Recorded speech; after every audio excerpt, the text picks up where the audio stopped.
بالله السميع العليم من الشيطان اللعين الرجيم. حسبنا الله ونعم الوكيل ونعم المولى ونعم النصير. بسم الله الرحمن الرحيم. الحمد لله رب العالمين والعاقبة للمتقين والجنة للموحدين والنار للعاصين. ثم الصلاة والسلام على نبي الرحمة وشفيع الأمة وكاشف الغمة صاحب الوقار والسكينة المدفون بأرض الطيبة المدينة المصطفى الأمجد أبي القاسم محمد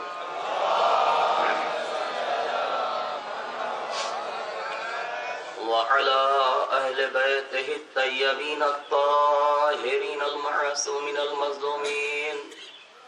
ولعنة الله على أعدائهم أجمعين. أما بعد فقد قال الله تبارك وتعالى في قرآن الحكيم وهو أصدق الصادقين وقوله الحق. بسم الله الرحمن الرحيم. يا مريم إن الله اصطفاك وطهرك على نساء العالمين. صلوات محمد.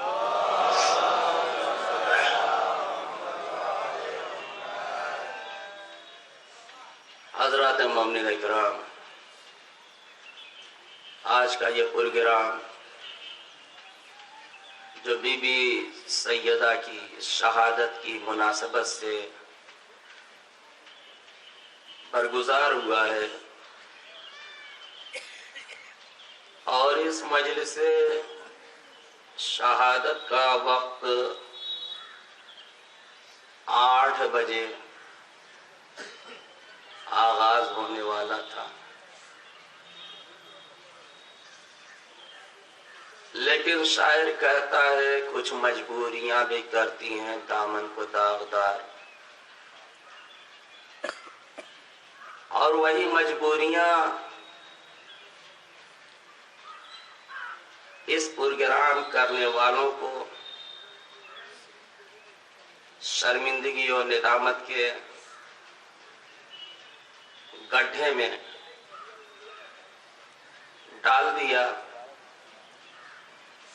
اور پھر یہ پروگرام کرانے والے کی کوئی اس میں کمی اور غلطی نہیں ہے،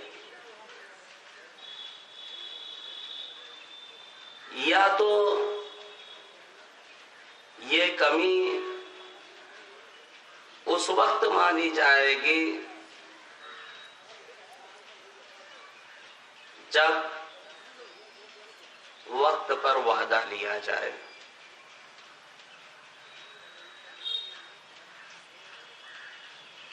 یا کمی اس صورت میں مانی جائے گی کہ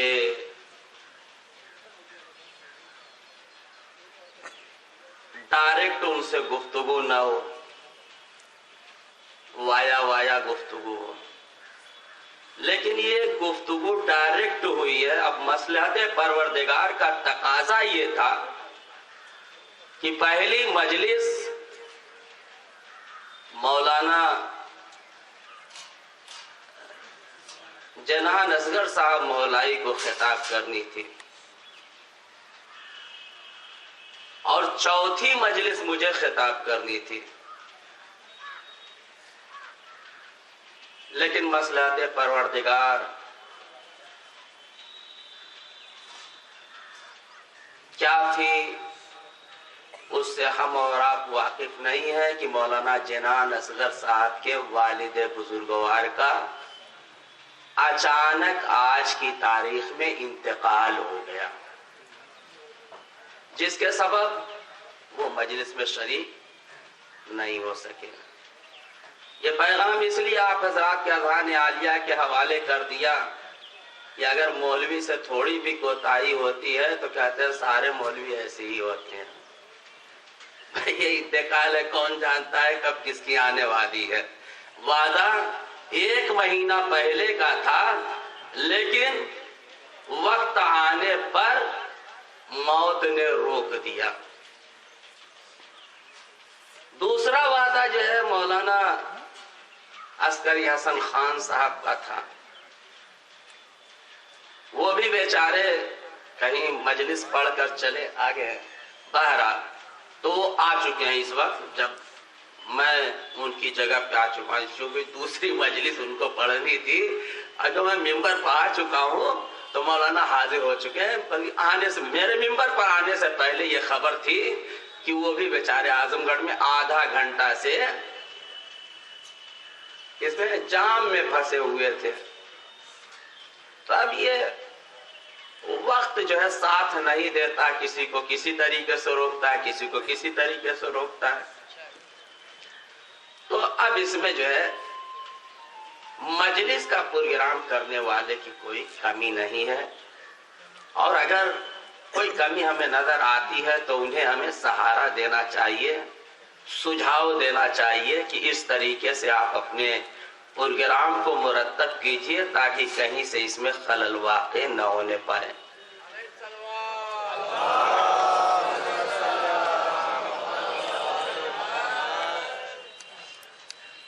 اور یہ مجلس شہادت جو ایام فاطمیہ کے سلسلے سے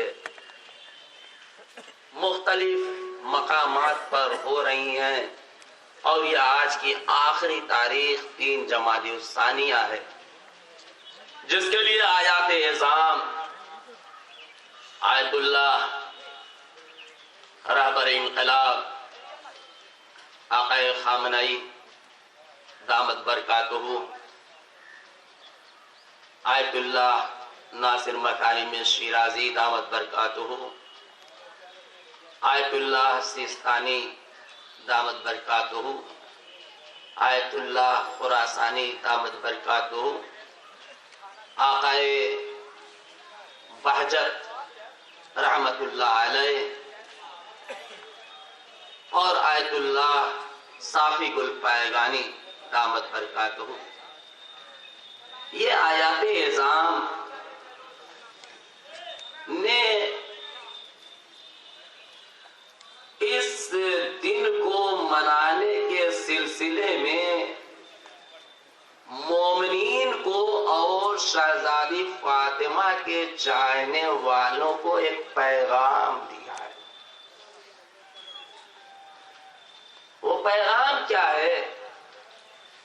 پیغام یہ ہے کہ تم کم سے کم 3 جمادی الثانیہ کو اس طریقے سے مناؤ جس طریقے سے امام حسین کا غم عاشور کے روز مناتے ہو. اور بعض آیات اعظام نے یہ بھی کہا کہ اپنے کاروبار کو بند کر دو، اپنی دکانوں کو بند کر دو، بازاروں کے کام کو چھوڑ دو. عاشور کے روز ہم کیا کرتے ہیں؟ دکانیں ہماری بند ہوتی ہیں، کاروبار سے کوئی سروکار نہیں رہتا، بازار کے کوئی کام ہم نہیں کرتے، پیسے بچوں کو اپنے بچوں کے حوالے نہیں کرتے. بس آیات اعظام نے کہا شہزادی فاطمہ کی شہادت کو اس طریقے سے مناؤ کہ شہید کرنے والے بے نقاب ہو جائے اور شہزادی کی مظلومیت ظاہر ہو جائے. یقیناً یہ ہمارے آیات اعظام کے بیانات ہیں جس کے سبب آج ہر مقام پر، شہر شہر، دیہات دیہات، گاؤں گاؤں، محلہ محلہ، ہر امام باڑے میں انجمن بڑی ہو یا چھوٹی ہو، کمیٹی چھوٹی ہو یا بڑی ہو، شہزادی فاطمہ کی مظلومیت کا تذکرہ ہوتا ہے، تاکہ ظلم کرنے والے بے نقاب ہو جائے کہ یہ ظالم کیسے تھے جو رسول کے زمانے کے لہراتے ہوئے پرچم اسلام کے نیچے آ کر رسول کے ہاتھوں پہ بیعت کرتے ہیں، اسلام قبول کرتے ہیں، لیکن وہی اسلام قبول کرنے والے جب پیغمبر اسلام کاغذ و قلم مانگ دیتے ہیں تو کہتے ہیں بخار کا اثر ہو گیا ہے۔ اور بخار کا اثر بھی کیسا؟ انسان پر بخار کا اثر ہوتا ہے، گنہگار پر بخار کا اثر ہوتا ہے۔ لفظوں کو بدل دوں، معصوم پر نہ ہذیان کا اثر ہوتا ہے نہ بخار کا اثر ہوتا ہے۔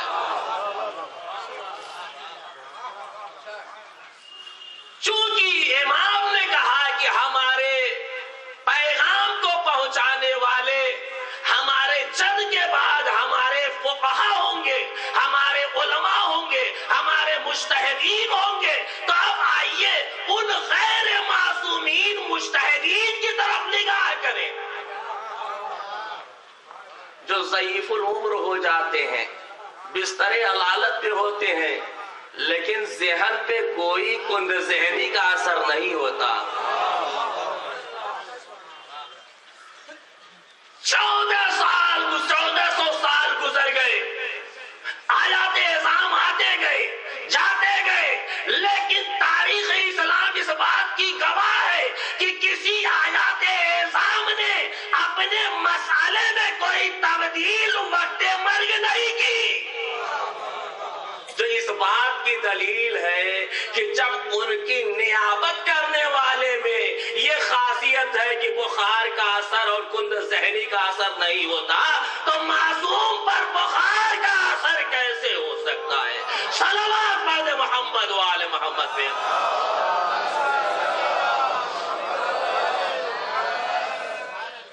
تو یہ مجلس شہادت ہمیں منعقد بھی کرنی چاہیے، شرکت بھی کرنی چاہیے، خصوصاً آیات اعظام کے پیغام کو پہنچانے کی جرات کر رہا ہوں، جسارت کر رہا ہوں کہ ہمیں 3 جمادی الثانیہ کو مجلس زیادہ سے زیادہ منعقد کرنی چاہیے اور اپنے کاروبار کو بالکل بند کر دینا چاہیے۔ یہ کیوں ہے؟ اس لیے آیات اعظام کہتے ہیں کہ تم شہزادی فاطمہ کی دعا ہو۔ شہزادی فاطمہ کی دعا ہو اور شہزادی نے تم کو سلام کہا ہے، تو اب سلام کا جواب اسی صورت میں تم ادا کر سکتے ہو کہ شہزادی کی مظلومیت کو آشکار کرو اور ظالم کو بے نقاب کرو۔ یہ ہے فرمان سیدہ، یہ ارشاد قدرت ہو رہا ہے، یا مریم ان اللہ اصطفاک وطہرک علی نساء العالمین، اے مریم بے شک اللہ نے تمہیں چن لیا، وطہرک علی نساء العالمین، اور عالمین کی عورتوں میں طاہر گردانا۔ جناب مریم کی 2 صفت ہوئی، ایک انہیں چنا عالمین کی عورتوں میں سے، دوسری صفت کیا ہوئی؟ طہرک، عالمین کی عورتوں میں طاہر گردانا۔ جناب مریم ہے کون؟ جناب مریم مادر عیسیٰ ہے، اللہ کی کنیز ہے، صاحب عصمت ہے، مگر مریم کو ایک مقام نہیں ملا کہ وہ شوہر کی ناز برداری کرے، اس حق سے محروم۔ شہزادی فاطمہ کیا ہے؟ شہزادی فاطمہ کے لیے قرآن آواز دے رہا ہے، انما یرید اللہ لیذھب عنکم الرجس، اے اہل بیت عصمت و طہارت، اللہ کا ارادہ ہے کہ تمہیں ہر طرح کے رجس سے دور رکھے۔ انکم اہل البیت ویطہرکم تطہیرا، اور ایسا پاک و صاف رکھے جیسا کہ پاک و صاف رکھنے کا حق ہے۔ اللہ نے جناب مریم کو عالمین کی عورتوں میں سے طاہر تو شمار کر لیا، لیکن یہ وعدہ نہیں کیا کہ جو ہے میں ارادہ کرتا ہوں کہ تمہیں ہر طرح کے رجس سے دور رکھوں اور طیب و طاہر رکھوں جیسا کہ طیب و طاہر رکھنے کا حق ہے۔ یہ ایک عظمت ہے جو مریم سے بلند ہے۔ وَيُطَهِّرُكُمْ تَطْهِيرًا میں جو ہے 5 لفظ ہیں۔ تطہیرہ میں 5 لفظ ہیں اور پنجتن کے بھی 5 تن ہیں۔ کہا یہ وہ تن پاک ہے جو پاک ہے، طاہر ہے۔ اب اللہ نے ان تن پاک کو عرش اعلیٰ پر رکھا، ابھی کائنات میں نہیں بھیجا ہے، عرش اعلیٰ پر رکھا، اور اس کے بعد ملائکہ کو خلق کیا۔ ملائکہ خلق ہو گئے۔ جبریل امین سید الملائکہ سے پروردگار عالم سوال کرتا ہے، جبریل میں نے تو تمہیں خلق کر دیا اور ملائکہ کو بھی خلق کر دیا، لیکن تمہیں سید الملائکہ قرار دیا ہے، اتنا بتا دو تم کون ہو میں کون ہوں؟ سید الملائکہ خلق ہوتی کیا جواب دیں؟ کہا پروردگار تو ہے میں ہوں۔ اتنے میں عالم انوار میں عرش سے میرا مولا آیا، جبریل اللہ کے سامنے تو میں کر رہے ہو، یہ زیب نہیں دے رہا ہے۔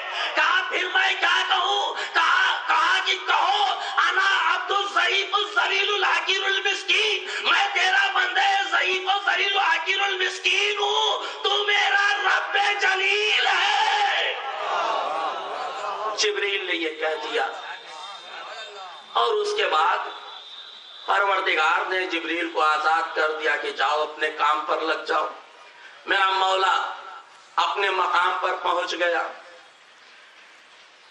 لیکن عالم انوار میں عرش اعلیٰ پر رہنے والی ذوات میں ایک ذات جناب سیدہ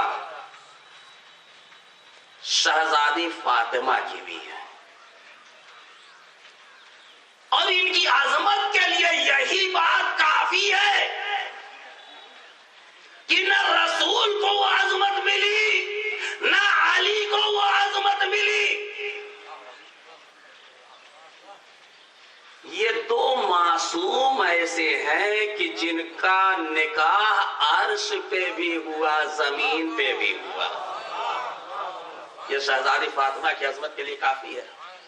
نہ جناب حوا کا نکاح ہوا تھا، نہ جناب خدیجہ کا، نہ جناب سارہ کا، کسی کا نہیں ہوا، لیکن صرف یہ واحد فاطمہ کی عظمت ہے کہ جن کا نکاح عرش پہ بھی ہوتا ہے اور فرش پہ بھی ہوتا ہے۔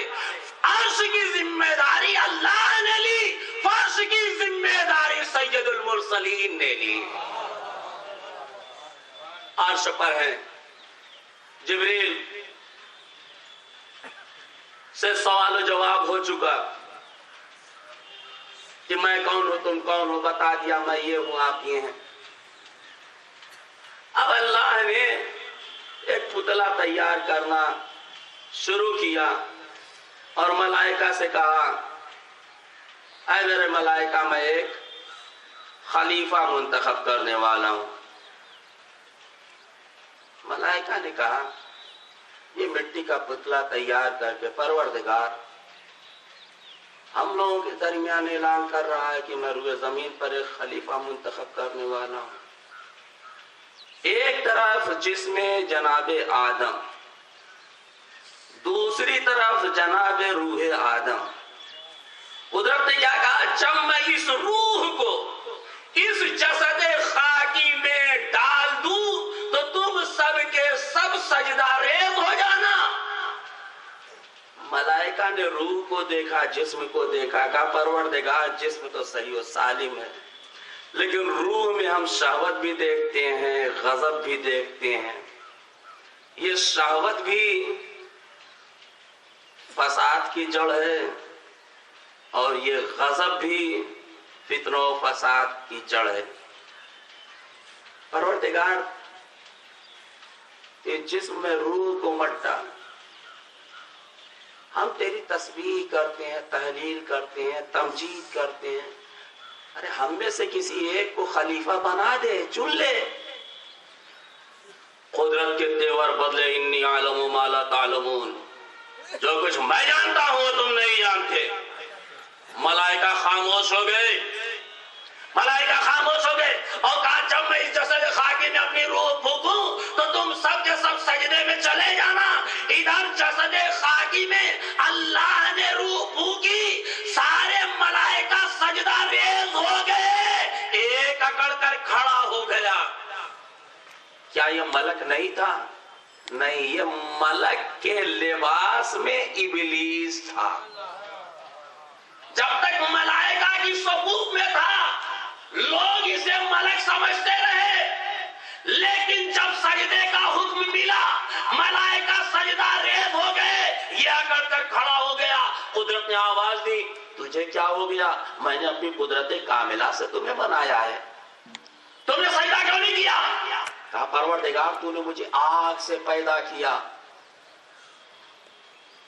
آدم کو مٹی سے خلق کیا, آگ مٹی سے افضل ہوا کرتی ہے, لہذا افضل مفضول کے سامنے سجدہ نہیں کر سکتی. قدرت نے کہا نکل جا میری بارگاہ سے. کہا پروردگار آدم کے سامنے سجدہ نہیں ہوگا, تو اپنا جتنا سجدہ کرنا چاہ اپنا سجدہ کرنے کا حکم دے, میں سجدوں سے زمین کو پھاڑ کر رکھ دوں گا. قدرت نے کہا ایسے سجدوں کی ضرورت نہیں ہے, سجدے میں خلوص ہونا ضروری ہے. گیا شیطان مارا ایک سجدے کے نہ کرنے سے. اگر لاکھوں برس سجدے میں سر مارا تو کیا مارا؟ بھائی جب حکم خدا کا تمہارے پاس و لحاظ نہیں تو زمین کے سجدوں سے پاٹ دینے پر اللہ تمہیں کیا صلا دے گا؟ اس لیے کہ حکم کی عظمت زیادہ ہے, سجدے کی اہمیت کم ہے. حکم کی اتباع کرتے ہوئے سجدہ کرو گے تو اللہ اس کا اجر و ثواب دے گا. اب یہ ابلیس ایک طرف ہو گیا, ملائکہ ایک طرف.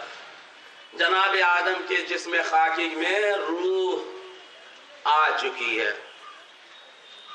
دریافت نہیں کیا,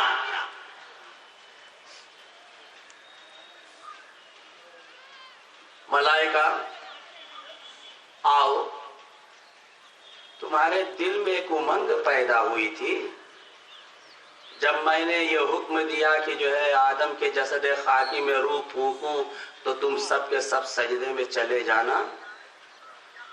تو تم لوگوں کے دل میں یہ امنگ پیدا ہوئی تھی کہ ہم میں سے کسی ایک کو خلیفہ منتخب کر دیتا, یہ تو فتنہ و فساد پیدا کرے گا.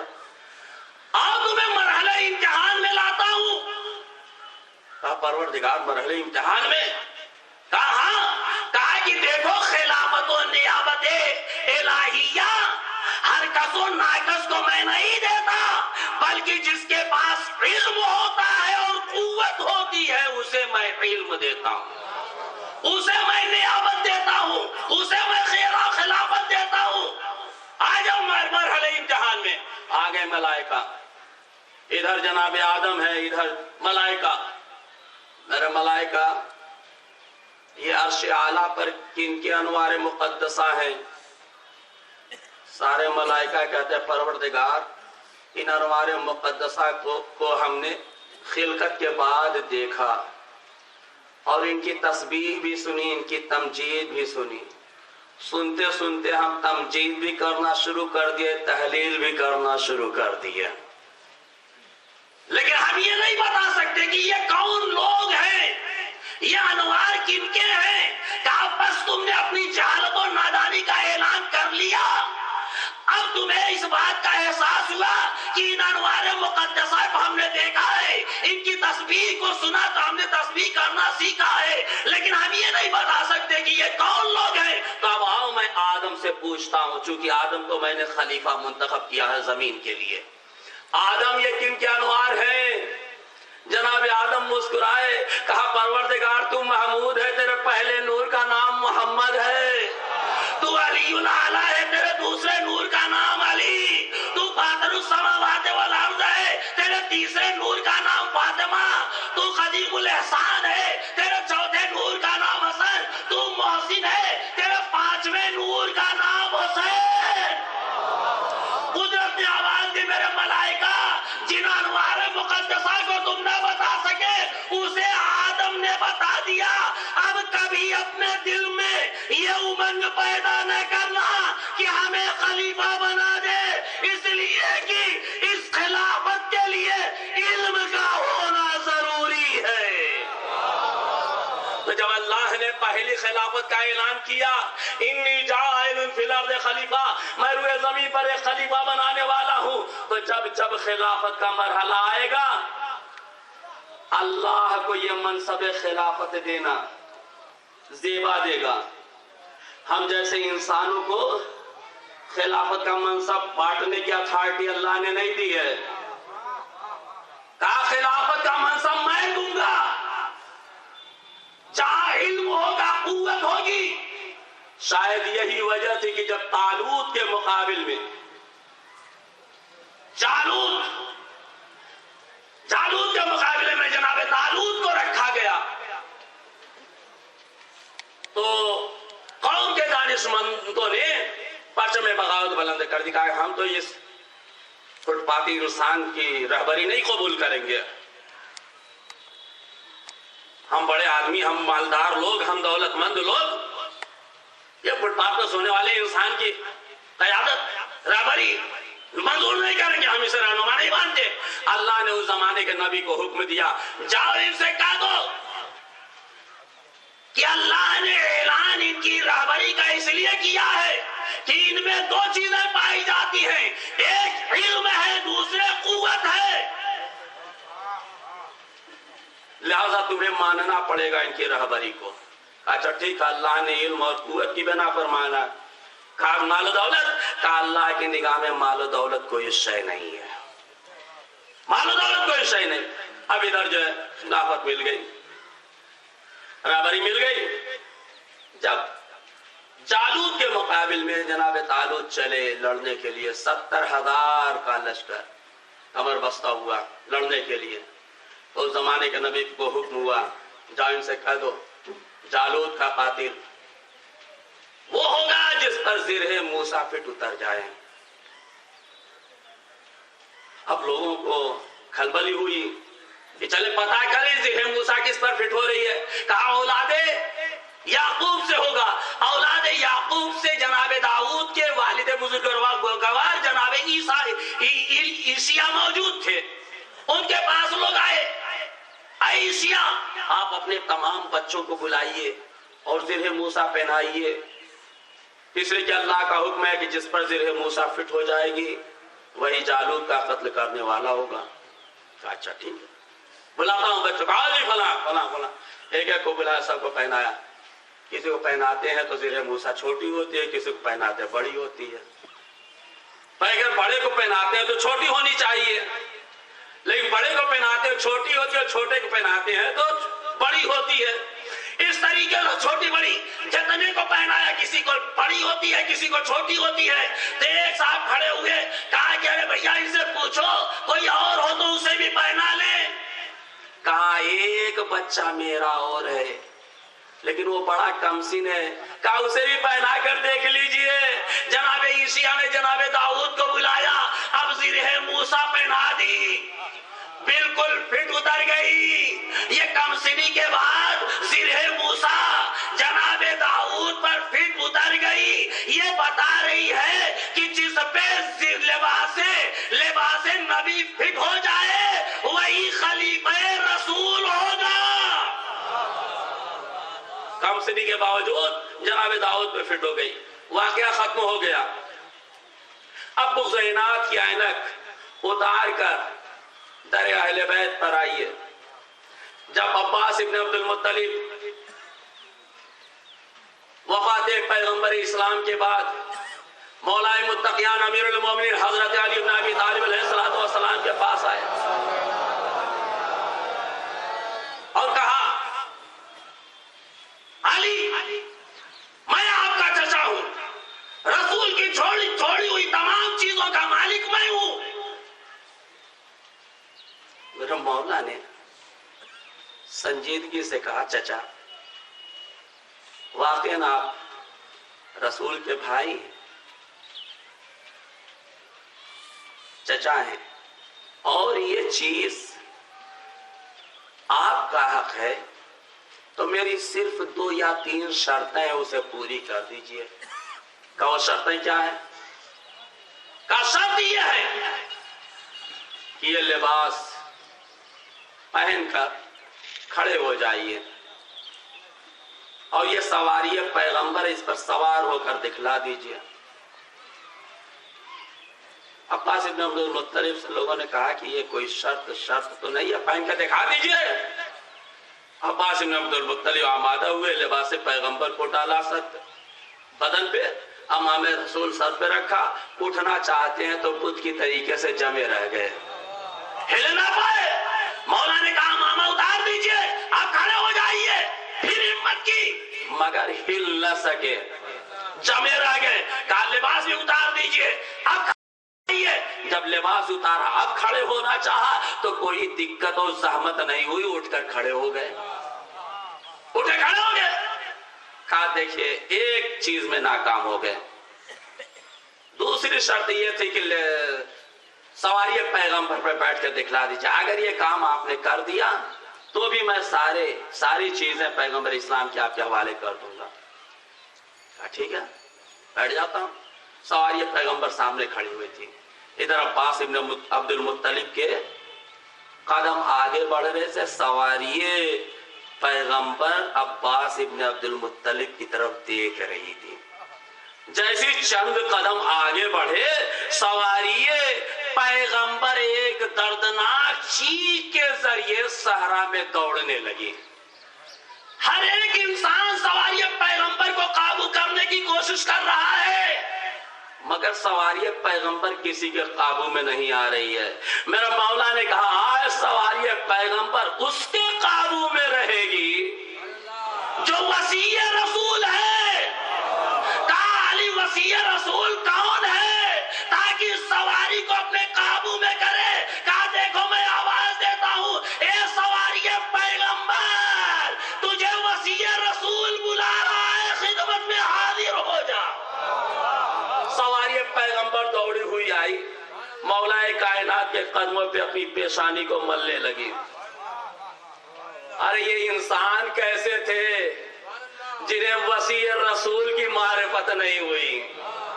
یہ جانور کتنا سمجھدار تھا کہ علی کی آواز پہ لبیک کہتا ہوا آیا اور پیشانی کو قدموں پہ مل کر بتایا انت وسیع رسول اللہ۔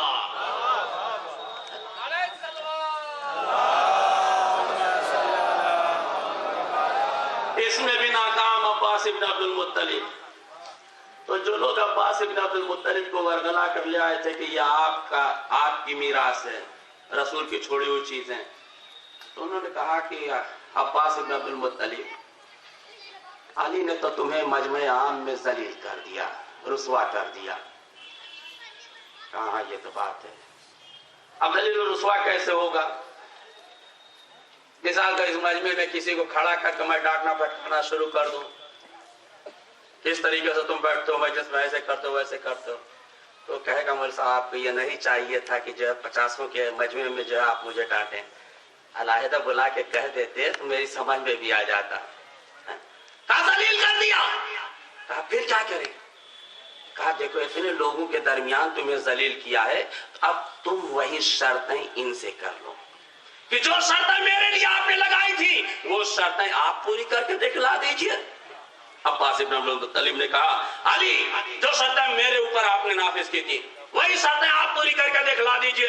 میرے مولا نے امامہ سر پر رکھا، رضا جو ہے اپنے کاندھوں پہ ڈالی، اٹھ کر کھڑے ہو گئے، کوئی زحمت نہیں ہوئی، کوئی تکلیف نہیں ہوئی، اور اس کے بعد آگے بڑھے۔ سواری پیغمبر چیخ مار کر بھاگی نہیں، کھڑی رہی۔ میرا مولا سواری پیغمبر پر سوار ہوئے، ایڑ لگائی، صحرا میں سواری پیغمبر دوڑتی رہی۔ ایک مرتبہ میرے مولا نے کہا اے سواری پیغمبر ٹھہر جا۔ سواری پیغمبر ٹھہر گئی۔ علی ابن ابی طالب سواری پیغمبر سے اترے۔ عباس ابن عبد المطلب سے کہا ابھی کچھ کہنے کی ضرورت نہیں ہے، اے میرے لال حسن تم بھی نواز رسول ہو، آگے بڑھو، یہ لباس رسول زیبتن کر لو، یہ امام رسول سر پر رکھ لو، یہ سواری پیغمبر اس میں بیٹھ کر دکھلا دو۔ امام حسن نے لباس زیبتن کیا، امامہ رکھ لیا، اٹھ کر کھڑے ہو گئے، کوئی زحمت نہیں، کوئی تکلیف نہیں۔ عباس ابن عبد المطلب کی طریقے سے، بدھ کی طریقے سے جمے نہ رہ گئے، اٹھ کر کھڑے ہو گئے، سواری پیغمبر پر بیٹھ کر باپ کی طریقے سے صحرا میں سواری پیغمبر کو دوڑاتے رہے۔ ایک مرتبہ میرے مولا نے حکم دیا بیٹا حسن سواری پیغمبر کو لے کر میری خدمت میں حاضر ہو جاؤ۔ سواری آ کر ٹھہر گئی۔ امام حسن سواری پیغمبر سے ابھی اتر رہے تھے کہ عباس ابن عبد المطلب کچھ کہنا چاہ رہے تھے۔ امام نے کہا عباس ابن عبد المطلب ابھی کچھ نہ کہیے گا، ابھی میرا لال حسین باقی ہے۔ اے نواز رسول آؤ، تم بھی فرزند رسول ہو، یہ لباس رسول ہے، اسے زیبتن کر لو، یہ امام رسول ہے، اسے سر پر رکھ لو اور اس سواری پہ بیٹھ کر دکھلا دو۔ امام حسین صلی اللہ علیہ وسلم بیٹھ گئے، لباس زیبتن کیا، امامہ رکھا، سواری پہ بیٹھ کر باپ اور بھائی کی طریقے سے صحرا میں سواری کو دوڑاتے رہے۔ اور جب میرے مولا کا حکم ہوا خدمت امام میں حاضر ہو گئے۔ جب امام حسین سواری پیغمبر سے اتر گئے تو ایک مرتبہ مخاطب کیا چچا جان بتائیے یہ حق کس کا ہے؟ تو عباس ابن عبد المطلب کہتے ہیں قسم خدا کی علی ان میراث رسول اسلام کے مالک یا تو آپ ہیں یا تو آپ کی اولاد ہے، اس کے علاوہ کوئی تیسرا نہیں ہے۔ صلوات پڑھ محمد والے محمد۔ میں آپ سے پوچھنا چاہتا ہوں رسول کا قد، علی کا قد اور امام حسن حسین کا قد برابر نہیں تھا۔ کتابوں کے مطالعے سے پتا چلتا ہے سب ایک ہی قد و قامت کے نہیں تھے، کوئی دبلا تھا، کوئی موٹا تھا، کوئی لمبا تھا، کوئی ناٹا تھا، لیکن رسول کا لباس علی پہ فٹ ہوا، علی نے جو لباس علی پہ جو لباس فٹ ہوا وہ حسن پہ بھی فٹ ہوا، جو حسن پہ فٹ ہوا وہ حسین پہ بھی فٹ ہوا۔ آخر وجہ کیا ہے؟ لباس رسول بتانا چاہ رہا ہے کہ ہم سین و سال نہیں دیکھتے، ہم قد و قامت نہیں دیکھتے، بلکہ جسم کی صلاحیت دیکھتے ہیں۔ جہاں صلاحیت ہوتی ہے وہاں لباس فٹ ہوتا ہے، جہاں صلاحیت نہیں ہوتی وہاں یا تو اونچا ہو جاتا ہے یا تو لمبا ہو جاتا ہے۔ صلوات پڑھے محمد وآل محمد دے۔ تو شہزادی فاطمہ جن کو اللہ نے عرش پر رکھا اور ان کا نکاح بھی عرش پہ ہوا، شہزادی فاطمہ ملائکہ سے دریافت کیا کہ بتائیے بھائی یہ انوار کون سے؟ تینوں کا ہم نہیں جانتے۔ آدم نے بتا دیا۔ اب جب پروردگار عالم نے نور اول کو نور آخر کی شکل میں اس کائنات میں بھیجا اور جب جناب خدیجہ الکبریٰ سے شادی ہوئی تو پیغمبر اسلام کو اللہ نے بشارت دی کہ ان قریب تمہیں میں کوثر عطا کرنے والا ہوں، اِنَّا أَعْطَيْنَا الْكَوْثَرَ، میں عنقریب تمہیں کوثر دینے والا ہوں، اور جب یہ کوثر ملے تو فَصَلِّ لِرَبِّكَ وَانْحَرْ، اپنے پروردگار کے لیے نماز پڑھنا اور قربانی دینا، اور جو تمہیں ابتر کا تانا دے، ان شانئک هو الابتر، بے شک وہی لوگ ابتر ہوں گے۔ جب پیغمبر اسلام کے یہاں لڑکوں کی ولادت ہوئی اور ایک کے بعد دوسرے اللہ کی بارگاہ میں پہنچتے رہے، پیارے ہوتے گئے، اور آخر میں جو ہے جناب سیدہ کی ولادت ہوئی، تو لوگوں نے کہا کہ یہ ابتر ہیں، یہ مختون نسل ہیں، اس لیے کہ لڑکوں سے نسل چلتی تھی، یہ تو لڑکی ہے، لڑکے سارے مر گئے، یہ مختون نسل ہو جائیں گے۔ قدرت نے اسی لیے کہا تھا ان شانئک هو الابتر، اے رسول جب یہ تمہیں ابتر کا تانا دے تو کہنا میری نسل لڑکوں سے نہیں چلے گی بلکہ میری نسل لڑکی سے چلے گی۔ اسی لیے حسن حسین رسول کے بیٹے قرار پائے، کہا میری نسل لڑکی سے چلے گی، تم مختون نسل ہو جاؤ گے۔ یہی وجہ ہے کہ مختون نسل کا تانا دینے والے قبر کی تاریکی میں گم ہو گئے، لیکن جسے ابتر کا تانا دے رہے تھے اس کی نسل آج بھی موجود ہے۔ صلوات پڑھ محمد و آل محمد پہ۔ اب جب یہ کے بعد دیگرے انوار مقدسہ کو زمین پر بھیجتا رہا اور 5 دن زمین پر آ گئے، تو اب پیغمبر اسلام جناب ام سلمہ کے بیت الشرف پر آتے ہیں، چادر یمانی مانگ کر استراحت کرتے ہیں۔ علی آتے ہیں، میں اپنے بھائی کی خوشبو محسوس کر رہا ہوں، آج چادر کے نیچے ہیں۔ یا رسول اللہ السلام علیکم، یا رسول اللہ کیا چادر کے نیچے آ سکتا ہوں؟ آ جائیے علی۔ بھیا رسول استراحت کر رہے ہیں، گھر کا کوئی بڈھا انسان ہوتا ہے، مریض رہتا ہے تو بچوں کو جانے نہیں دیا جاتا، علیل ہے، نیند آ گئی ہے سونے دو، جا کر وہاں ہنگامہ مت کرنا، لیکن ادھر رسول کہہ رہے ذوق محسوس کر رہا ہوں، چادر اوڑھ کر استراحت کر رہے ہیں۔ علی آئے، کہا بھائی کی خوشبو محسوس کر رہا ہوں، کہاں وہ چادر کے نیچے۔ علی بھی گئے، سلام کر کے اندر۔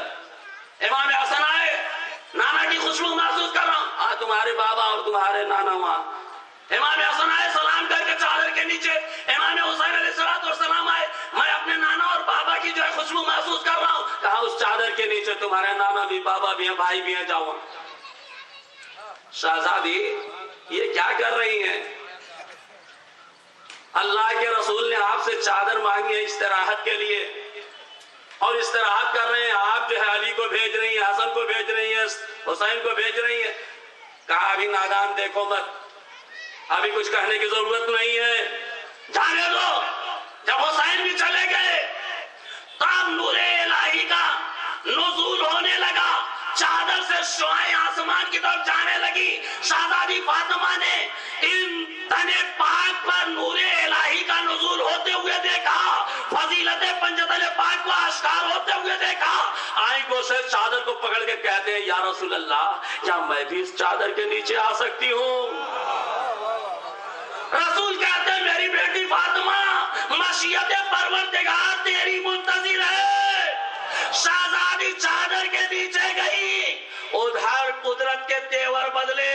اے جبریل امین جاؤ میرے پیغمبر کی خدمت میں بات تو میں درود و سلام کے عرض کر دینا، انما یرید اللہ لیذھب عنکم الرجس اہل البیت ویطہرکم تطہیرا۔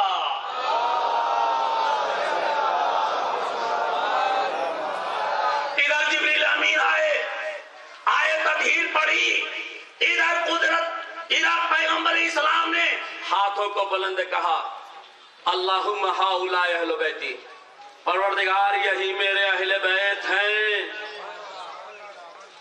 شہزادی فاطمہ تو آ گئی، حسن حسین تو آ گئے، علی مرتضیٰ تو آگے بیت الشرف ام سلمہ کا یہ واقعہ ہے، جب دیکھا کہ پنجتن پاک پہ اس طریقے سے نور الہی کی برسات ہو رہی ہے تو ام سلمہ تیزی کے ساتھ آئیں، گوشہ چادر کو پکڑ کے کہتی یا رسول اللہ کیا میں بھی اس چادر کے نیچے آ سکتی ہوں؟ تو جو ایک مرتبہ پیغمبر اسلام نے کہا ام سلمہ تم میری نیک بخت بیوی ہو، تمہارا انجام بخیر ہے، مگر یہ چادر اہل بیت کے لیے ہے، ازواج کے لیے نہیں۔ رسول بتانا چاہ رہے ہیں چادر کے نیچے جتنے لوگ ہیں یہ رشتے محکم ہیں، کبھی ٹوٹنے والے نہیں ہیں۔ اس دواجی رشتہ ٹوٹ جائے گا۔ اور یہ پنجتن بھی کیا اللہ نے منتخب کیے، اس میں ایک باپ ہے، ایک باپ ہے، ایک ماں ہے اور بیٹے ہیں۔ باپ جب تک ہے باپ رہے گا، مرنے کے بعد بھی باپ ہی رہے گا۔ بیٹا جب تک ہے بیٹا رہے گا، مرنے کے بعد بھی بیٹا ہی رہے گا۔ ماں جب تک ہے ماں رہے گی، مرنے کے بعد بھی ماں ہی رہے گی۔ یہ رشتے ایسے ہیں جو ٹوٹ نہیں سکتے، لیکن اگر کوئی زوجہ داخل ہو جاتی تو زمانہ کہتا اللہ نے ان رشتوں کو اس لیے بنایا تھا کہ کبھی ٹوٹے نہ، لہذا ازواج کو اللہ کے رسول نے داخل نہیں کیا کہ آج تم ہمارے عقد میں ہو تو تم ہماری بیوی ہو، لیکن کل ہم طلاق دے دیں گے تو پھر ہماری بیوی نہیں رہ جاؤ گی، نہ ہم تمہارے شوہر رہ جائیں گے۔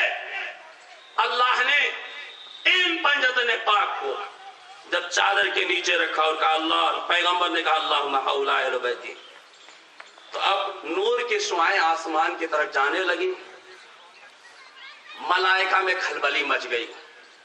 یہ فرش پر کون لوگ اکٹھا ہو گئے ہیں کہ ایک چادر سے شعائیں نور کی چھن چھن کر آسمان کی طرف آ رہی ہیں۔ سید الملائکہ ہاتھوں کو جوڑے ہوئے آگے بڑھے، یا رب ومن تحت الکساء، قدرت نے آواز دی یا ملائکتی و سکان سماواتی انی ما خلقت سماء مبنیۃ ولا ضمدیۃ ولا قمرا منیرا ولا شمس مضیۃ ولا فلک یدور ولا بحر یجری الا فی محبت هؤلاء الخمسة الذین هم تحت الکساء۔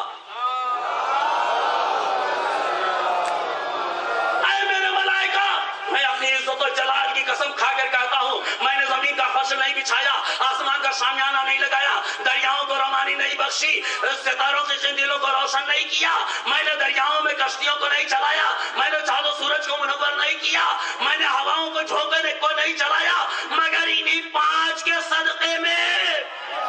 میں نے کہا پروردگار، جبریل پوچھ رہے اس چادر کے نیچے کون ہے، تو کہہ رہا انہی پانچ کے صدقے میں سب کچھ ہم نے خلق کیا۔ بات واضح نہیں ہوئی، ادھر جبریل نے پھر کہا یا رب ومن تحت الکساء، اب قدرت کے تیور بدلے، کہا ہم فاطمہ ابوہا وبالہا وبنوہا۔ اس چادر کے نیچے میری کنیز خاص فاطمہ ہے، ان کے پدر بزرگوار رسول اسلام، ان کے شوہر نامدار علی مرتضیٰ، ان کے دونوں فرزند حسن و حسین۔ ہاتھوں کو جوڑ کر کہوں گا پروردگار، ہمارے سماج میں جب کسی بچے کے سلسلے میں پوچھا جاتا ہے تو یہ نہیں کہا جاتا کہ یہ کس کا بھائی ہے،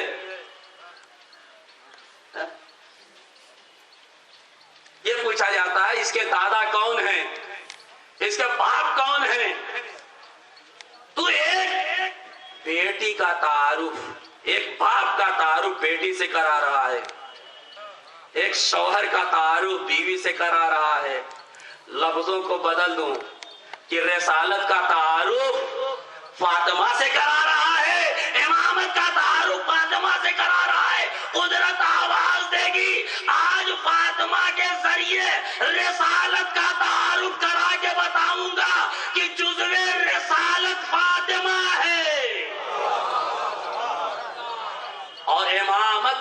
تعارف کر کے بتاؤں گا، محافظ شریعت فاطمہ ہے، کیونکہ اگر جزو رسالت فاطمہ نہ ہوتی تو صرف نسواں میں نہ پردے کا کوئی رواج ہوتا، نہ نماز کا سلیقہ عورتوں میں ہوتا۔ اسی لیے اللہ نے کہا کہ اللہ کے رسول نے کہا کہ اللہ نے مجھے مبلغ شریعت بنایا، عورتوں کے لیے بھی مردوں کے لیے بھی، لیکن زبانی پیغام تو میں دے سکتا تھا، عملی پیغام نہیں دے سکتا تھا۔ بھائی عملی پیغام کے لیے میں کہوں پردہ کرنا ضروری ہے۔ آپ کہیں مولانا پردہ کیسے کریں، کسی عورت کو ہم نے پردہ کرتے ہوئے دیکھا نہیں، تو کیا میں نقاب لگا کر دکھاؤں کہ ایسے پردہ کرنا ہوگا؟ تو آپ کہیں گے دیکھیں مولانا کو شرم نہیں آتی، آج پردہ کر کے ممبر پہ دوڑ رہے ہیں۔ لہذا اللہ کے رسول نے اپنی بیٹی فاطمہ کا انتخاب کیا کہ تم میری رسالت کا جز ہو، لہذا زبانی پیغام میں دوں گا، عملی پیغام پہنچانا تمہارا کام ہوگا۔ آج جو بھی نمونہ زندگی کا صنف نسواں میں پایا جاتا ہے وہ شہزادی فاطمہ کی بدولت پایا جاتا ہے۔ پردہ فاطمۃ الزہرا کی بدولت ہے، نماز کا طریقہ فاطمۃ الزہرا کے بدولت ہے، ماں کی محبت فاطمۃ الزہرا کی بدولت ہے، شوہر کی ناز برداری فاطمۃ الزہرا کی بدولت ہے، باپ کا دست شفقت سر پہ ہونا فاطمہ زہرا کی بدولت ہے۔ کیوں؟ اس لیے کہ فاطمہ نے 18 سال کے سن میں ایک بیٹی کا رول بھی ادا کیا، ایک ماں کا رول بھی ادا کیا، ایک بیوی کا بھی رول ادا کیا، ہر رول ادا کر لیے، لیکن جناب مریم کو شوہر کی ناز برداری کا حق نہیں ملا، شہزادی فاطمہ کو بھائی کوئی نہیں ملا، شہزادی فاطمہ کوئی بھائی نہیں تھا۔ تو اب یہ کیسے پتا چلے کہ بھائی بہن کا رشتہ کیا ہے، بھائی پہ بہن کا حق کیا ہے، بہن کا حق بھائی پہ کیا ہے؟ تو شہزادی نے کہا میری کوکھ سے ایک بچی عالم وجود میں آئے گی جو کربلا کی زمین پر بھائی کی محبت میں اپنے کو ہم شریک کر کے بتائے گی کہ بھائی سے بہن کی کیا محبت ہوا کرتی ہے۔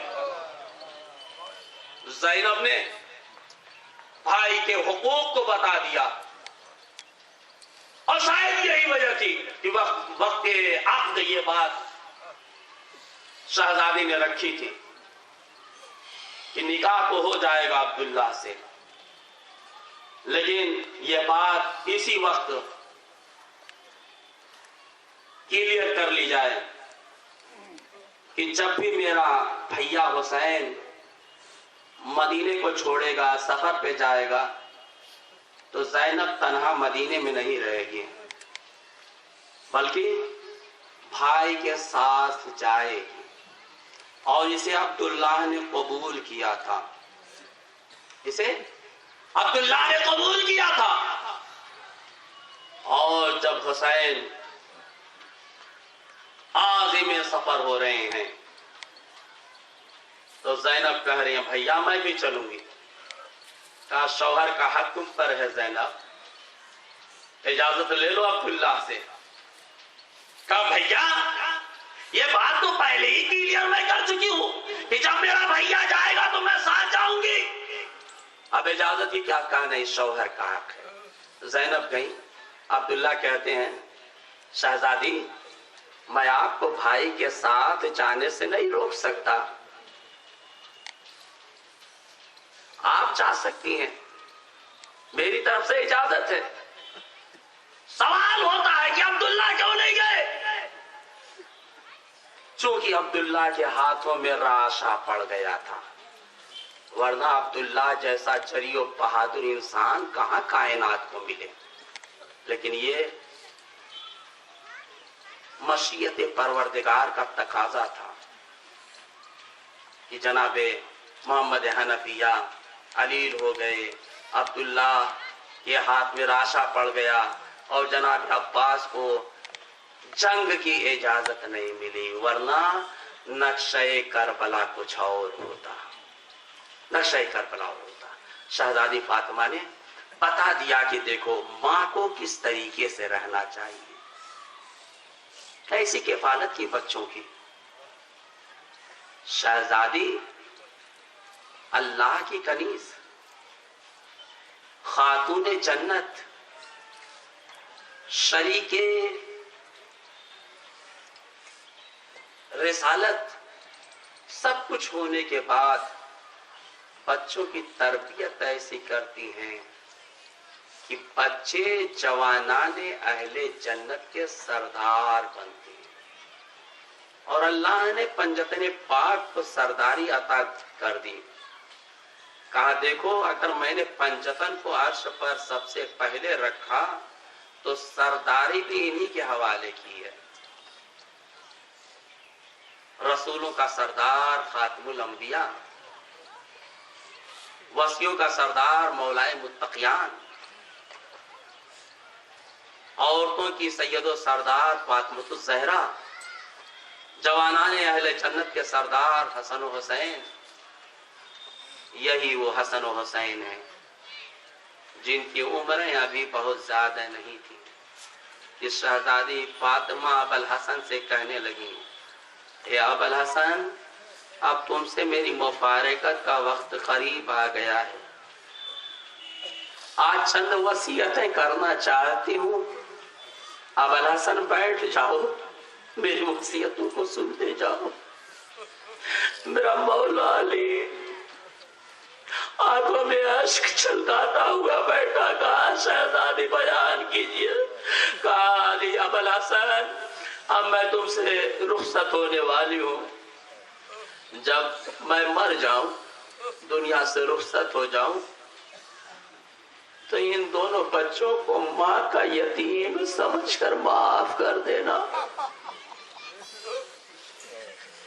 ابوالحسن جب میں مر جاؤں تو میرا جنازہ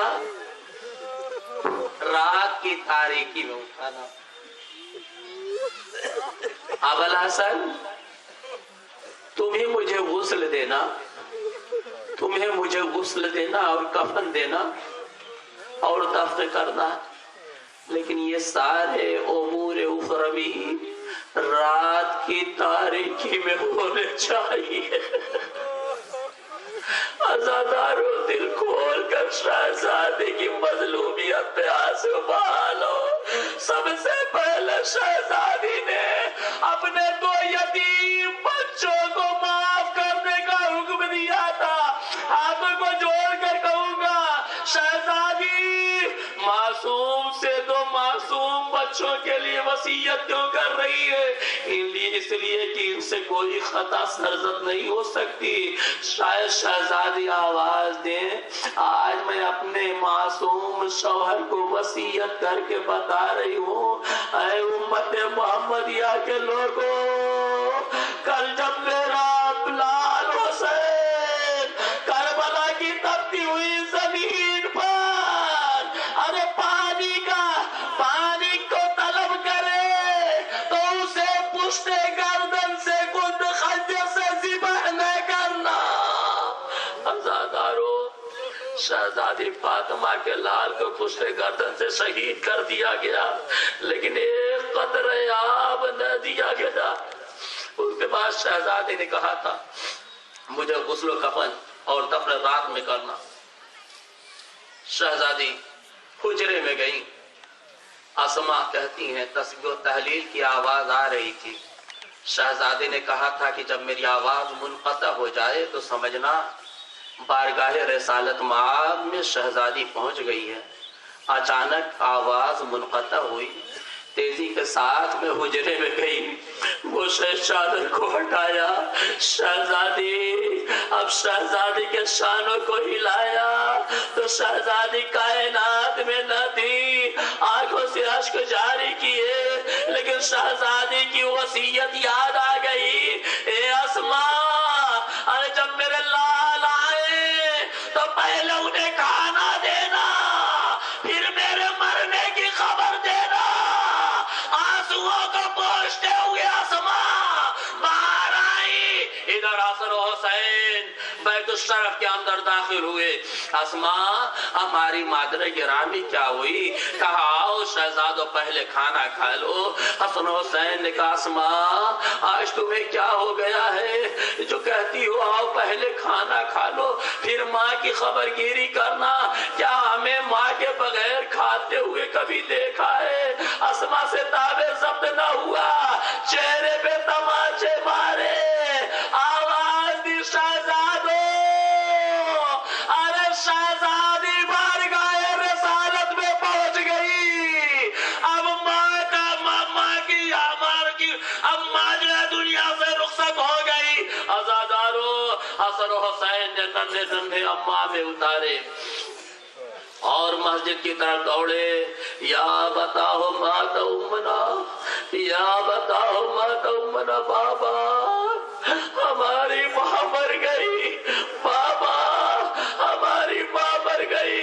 علی مرتضیٰ خبر سن کر بیت الشرف پر آئے، گوشے چادر کو اٹھا کر شہزادی فاطمہ کے چہرے پر نور کو دیکھا اور وصیت یاد آ گئی۔ شام کا وقت ہوا تو امام غسل کا اہتمام کرنے لگے۔ ہاں جب رات کی تاریکی اور بڑھی تو ایک مرتبہ غسل کی غرض سے میرا مولا شہزادی فاطمہ کے لباس کو اتارنے لگا تو اچانک میرے مولا کی خبر، میرے مولا کے ہاتھ اور شہزادی فاطمہ کی ٹوٹی ہوئی پسلیوں پہ پہنچے، ارے تکبیر کی صدا بلند کی، تکبیر کی صدا بلند کی۔ سلمان فارسی بیت الشرف کے گرد گھومنے لگے، میرے مولا پہ نہ جانے کون سی مصیبت گزر گئی کہ تکبیر کی صدا بلند کی۔ عزادارو جب لباس علی نے اتارا شہزادی فاطمہ کی 3 پسلیاں ٹوٹی تھی، پہلو شکستہ تھا، اس لیے تکبیر کی صدا بلند کی۔ جب غسل کفن سے فارغ ہو کر نکلے، سلمان نے دریافت کیا بابا مولا آپ پر کون سی تازہ مصیبت ٹھہری کہ آپ نے تکبیر کی صدا بلند کی؟ ایک بار مولا کہتے ہیں سلمان سن نہ سکو گے؟ کہا نہیں آقا میں سننا چاہتا ہوں، کیا تازہ مصیبت تھی؟ کہا سلمان دختر رسول اتنی صابرہ تھی، پسلی کی 3 ہڈیاں ٹوٹی تھی، پہلو شکستہ تھا لیکن مجھ سے اس بات کا شکوہ نہ کیا، ارے جب ٹوٹی ہوئی ہڈی پہ ہاتھ پہنچا بے ساختہ تکبیر کے صدا نکل آئی۔ عزادارو سلمان نے چہرے پہ تماچے مارے، واہ مصیبتہ واہ مظلومہ کی صدا بلند کی۔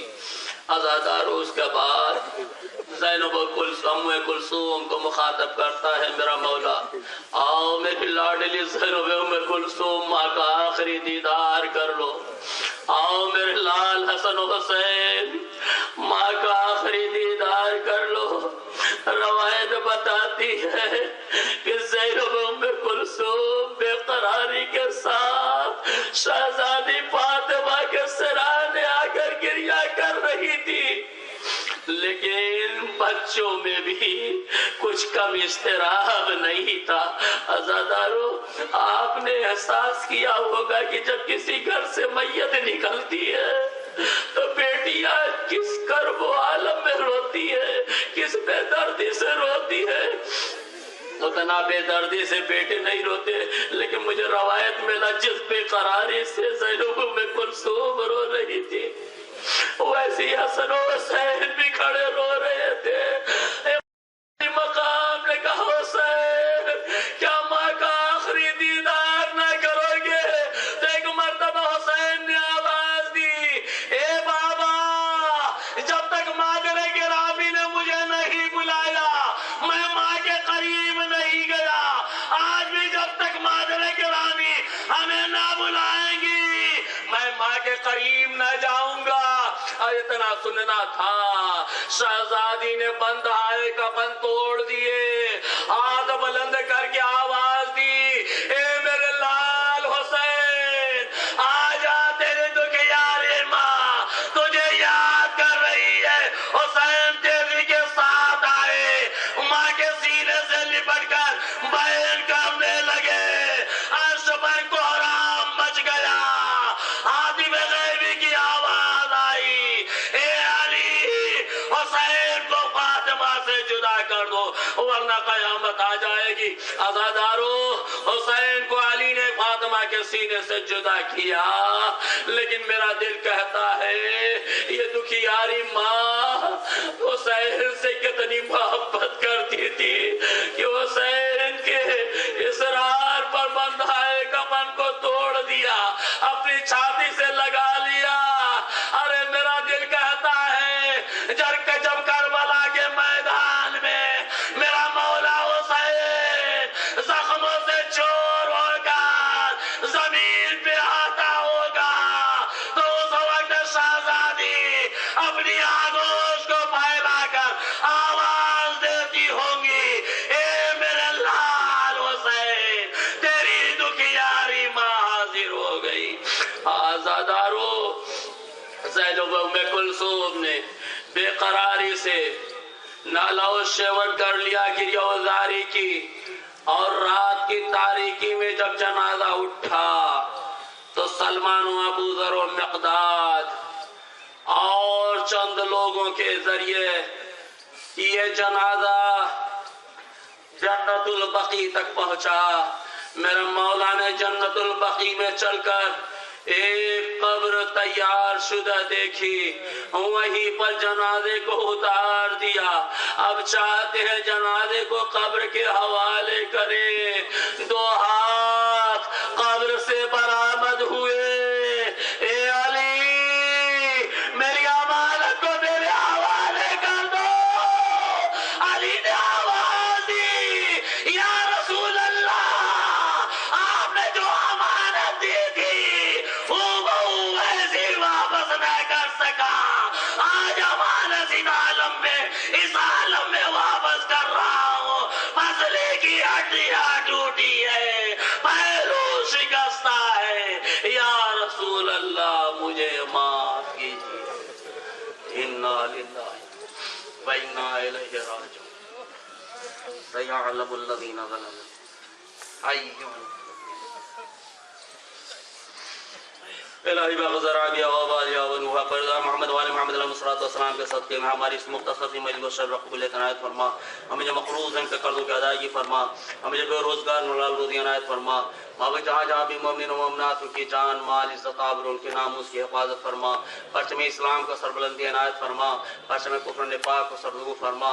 علماء اعلام فائز و احترام کا سایہ دیر ہمارے سروں پر باقی رکھ. پروردگارہ پرچم اسلام کو سربلندی عنایت فرما. پروردگارہ ہم سب کا انجام بخیر فرما. پروردگارہ محمد والے محمد علیہ السلام کے صدقے میں جملہ بیماروں کو شفا عاجل و کامل مرحمت فرما. امام زمان علیہ السلام کے ظہور میں تعجیل فرما اور ہمیں ان کے عوان و انصار میں شمار فرما. ربنا تقبل منا انک انت السمیع العلیم برحمتک یا ارحم الراحمین. ماتم حسین.